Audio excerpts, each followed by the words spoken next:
ఎక్కడ ఉంది అక్కడ ఎక్కడ ఉందా? ఏం లేదు. ఆఫీసర్ పోస్టింగ్ కావచ్చు, నాన్ మీడియట్ పోస్ట్ కావచ్చు, ఉన్నాయి కనుక ఇంకొకటి ఏంటంటే మనం ఒకసారి ఆలోచన చేయాలి. చిరంజీవి గారు వేరు కానీ ఉన్నటువంటి మా పెద్దలు మీటింగ్లతో జరగదు. పెద్ద మూమెంట్ లాకుంటే అప్పుడు ఆ మూమెంట్ ఎక్కడో వెళ్ళిపోతున్న ప్రయత్నం చేస్తారు తప్ప ఏం. రెండవది ఏంటంటే ఒకరిని వేరే కులాన్ని మనం నిందించే కన్నా ముందు అసలు మనం ఏం చేస్తున్నాం అనేది ఒకసారి ఆలోచన చేయాలి. నాకు తెలిసినంత వరకు ఏంటంటే రాజకీయంగా ఎక్కువ దెబ్బతీసేది మన వాళ్ళే. నిజంగా ఒక ఆయన ఓడిపోయిందంటే కారణాలు దేని ఎవరు ఉన్నారు చూడండి, ఓడిపోయిన క్యాండిడేట్ మనదే ఎక్కువ ఉంటుంది అక్కడ. కారణం 10 మంది ఇస్తే 9 మంది మన వాళ్ళే ఉంటారు అన్నమాట. ఓటమి కారణం సీట్ రాకుండా కారణం వాళ్ళే ఉంటారు. వాళ్ళు వచ్చిన తర్వాత ఓటమి కూడా ఎక్కువ శాతం వాళ్ళే ఉంటారు. దాన్ని ఎట్లా చేద్దాము అనేది ముందు అక్కడ దెబ్బలిగింది ఏడా ఎట్లా మంది పెట్టాలని ఆలోచన చేయాలి.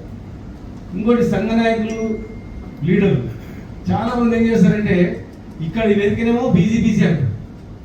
కాన్స్టిట్యూన్సీలకు జిల్లాలో పోయినప్పుడు ఏం చేస్తే తెలుసా, ఏ కులమైన పోతే ఆ కుల వాళ్ళని పిలుచుకుంటారు, ఆ కులం అందరూ పిలుచుకుంటారు అన్ని పార్టీలు. ఏంటంటే ఆ బీసీ కనుక మన కులవాడు ఏ పార్టీలో ఉన్నా మనమే రా అందరూ పిలుచుకొని ఏం చేస్తారు, అక్కడ ఒక ఫీల్డ్ తీసుకొచ్చేస్తారు. ఇక మనం టికెట్ ఇచ్చారు వేరే కులవానికి వచ్చిందనుకో వీళ్ళు ఎవరు చేయడు.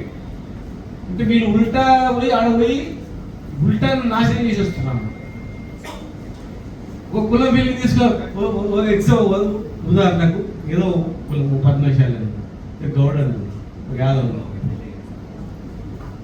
మనం వాడు ఏం చేస్తున్నాం, వాడు పోయి ముద్రాజు అంటున్నాం, వాడు ఏం చేస్తున్నాడు అన్ని కులాలను ఒక నాయకుడు పోయి ఆ కులంతోనే విరిగి పెడతాడు. ఆ కుల వాళ్ళతోనే మాట్లాడతాయి. మనం ఎట్లనే ఎదుగురా, మనం ఎట్లనే పైకి రావాలి, రేపు పోయినప్పుడు చైతన్యం ఎట్లా తీసుకురావాలా. మనం పోతే సభకు పిలవడానికి సంఖ్య కావడానికి పిలుచుకోవాలి, ఎక్కువ సంబంధాలు ఉంటాయి రాండి. కానీ వచ్చినాక మాత్రము ఇతరులుగా మనం చెప్పినా బయట చెప్పిన వాళ్ళు ఎట్లా అంటే మనం అందరం చేసుకోవాలంటే వస్తే అప్పుడు వాళ్ళకి అవకాశం ఇస్తే కూడా చేస్తాం. వాళ్ళకు టికెట్ ఇవ్వాలని అని కూడా వస్తుంది, వాళ్ళకు టికెట్ ఇప్పిద్దామని. ఎక్కువ ఇట్లా కదా వాళ్ళకి వాళ్ళు వస్తే వాళ్ళకి పోతుంది టికెట్ అని వీడు వాళ్ళని కోపం పెట్టుకుంటాడు, వీడికి వచ్చేది వాళ్ళు వీని మీద కోపం పెట్టుకుంటారు, ఊగని పోడు గుంజలు దొక్కుంటారు, కథం అయిపోతారు. అక్కడ వీడు ఎదుగాడు వాడేది. ఇలా ఉట్టిగా మనం వాళ్ళకి వచ్చిన సీట్లు వాడు ఎక్కువ అయిందంటే మనము వేస్టోలో ఓట్లు ఎట్లా ప్రభావితం చేయాలి, ఓట్లు వేసేది సంఖ్య ఇది కదా.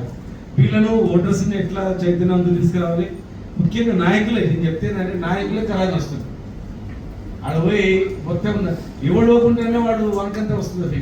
మనోడు పోయి ఏ కులమోడు ఆ కులమోడు పోయి ఆ కులాన్ని ఖరాబ్ చేపిస్తున్నాడు. మనకే రావాలి, మనకి చేయాలని టైప్ చేస్తుంది. అందుకే మధుగారు చెప్పింది చాలా ఇండిపెండెంట్గా. నేను ఆ కుల మీటింగ్ పోను అంటారు. అట్లా అందరూ అట్లా చేస్తే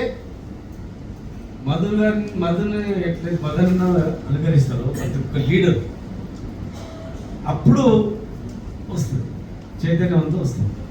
ఇవి చెప్పేవి చాలా పెద్ద పెద్ద నీతి వాక్యాలు చెప్తారు. అక్కడ పోయి మొత్తం ఎదిగిన ఒకడు ఉంటాడు జిల్లాలో ఒకడే దొరుకుతాడు, ఆడ పోయి మొత్తం ఖరాబ్ చేసేస్తాడు. ఇంకా వాడు ఉన్నాడు, అవి ఉన్న సీట్లు తక్కువ అవుతుందంటే కిందకే అవుతుంది.